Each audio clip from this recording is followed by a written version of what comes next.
And we're back picking up with Story of the Day, Casper, Prince of Cats, with the chapter Stowaway. She'd bring me new drawings every day of her house in New York, of the Statue of Liberty, of her island home in Maine, of her dressed in as a pirate, of her with Casper, of me in my uniform, but mostly of Casper. Casper sleeping, Casper sitting, Casper hunting. But as the day for her to leave came ever closer, we became more silent together, more sad together.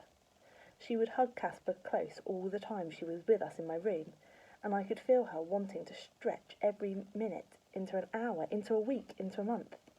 And I wanted the same. It was on the last evening that she first suggested the idea. She was cradling Casper, rocking him gently, her head buried in his neck, when suddenly she looked up at me, her eyes filled with tears. "You could come, Johnny, you and Casper. You could come with us. You could go on the ship with us together. You could come and live in New York. You'd love it, I know you would. And in America you wouldn't have to be a bellboy. In America you can be whatever you want to be. That's what Papa says. It's the land of the free. You could be President of the United States. Anyone could be. Please come, Johnny, please, please come." As she was talking, I felt a sudden hope surging inside of me, the prospect of a new, exciting life across the ocean in America. But immediately I could see how impossible it was. "I can't, Elizabeth," I said. I couldn't even pay for my passage." "What about the money?" she replied.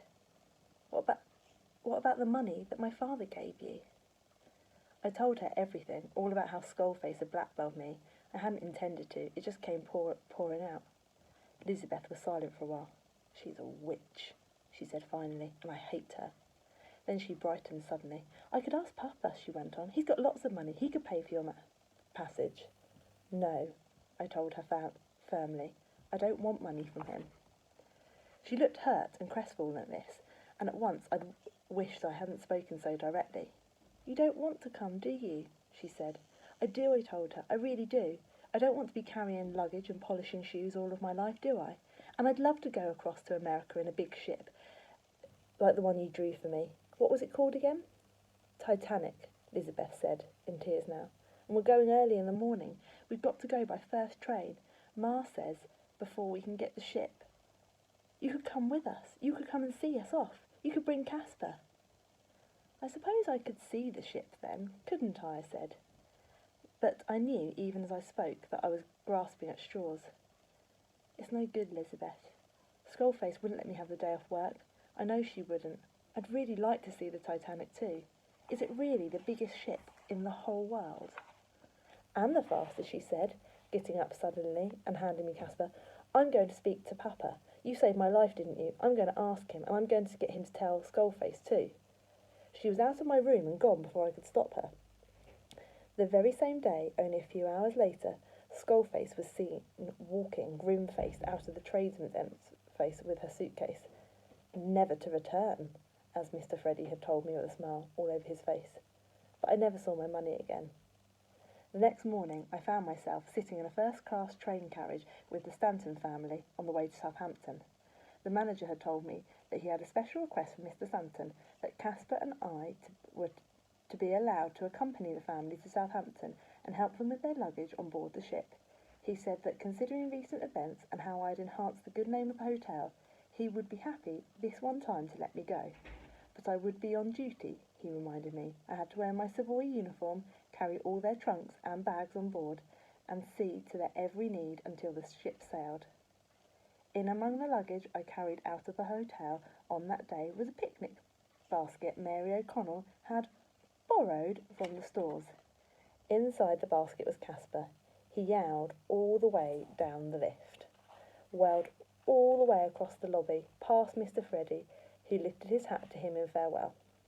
He only stopped complaining once we were in the cab, when Elizabeth took him out and cradled him in her arms. That was when she began telling her mother and father about the whole story of our secret, of how we'd met, all about Casper and me and Countess Kandinsky, of my orphanage, and Harry the Cockroach, and Mr. Wellington, and how I'd run away. One story flowed into the next, my whole life story and Casper's, in a torrent of a torrent of words that tumbled over and over and over in her excitement to tell the whole thing.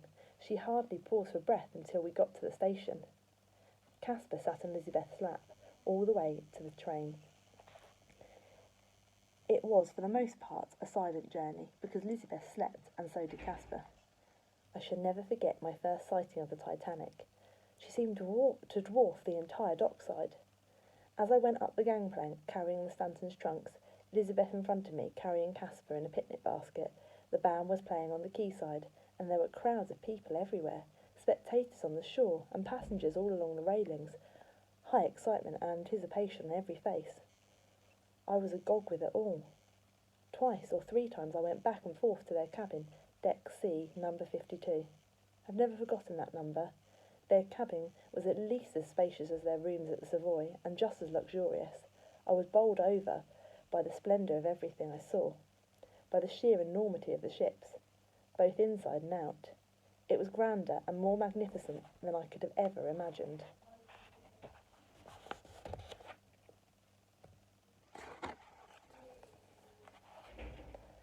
The time came when I'd carried all their trunks up to their cabin, and I knew the moment for parting had come. Lizabeth knew it too. Sitting on the sofa, she said her last goodbye to Caspar, burying her face in his neck and sobbing her heart out. Her father took the cat from her gently as he could and put him back in the picnic basket. It was if he was doing this that I decided. It had not even occurred to me until that moment. "Lizabeth," I said, "I want you to take him with you to America." "You mean it?" she cried. "You mean it?" "I mean it," I told her. Elizabeth turned to her mother and father. "I can, can't I, Ma? Please, Papa, please say yes." Neither objected. On the contrary, they looked delighted. Each of them shook me by the hand. They were still reserved, but I saw a genuine kindness there, and a warmth in their eyes that I'd not seen before. I crouched down and stroked Caspar in the picnic basket. He looked up at me very intently. He knew what was happening, that we were saying goodbye. Elizabeth led me to the door of the cabin. She clung to me for so long that I thought I'd never let go. The ship's siren was sounding. I broke away from her and ran up on deck, brushing away the tears. I thought a lot about this since, about why I gave Caspar away like that on the spur of the moment, and about what I did next too. I remember standing there on deck with everyone waving and the siren blasting and the band playing, and I knew I couldn't get back to my old life, to my little attic room at the Savoy, that I should stay with Caspar and Lizabeth, and that I just didn't want to leave the ship, this wonderful ship, this magical floating palace. When the final call went out for any last visitors and porters to leave the ship, I stayed on board. It was that simple.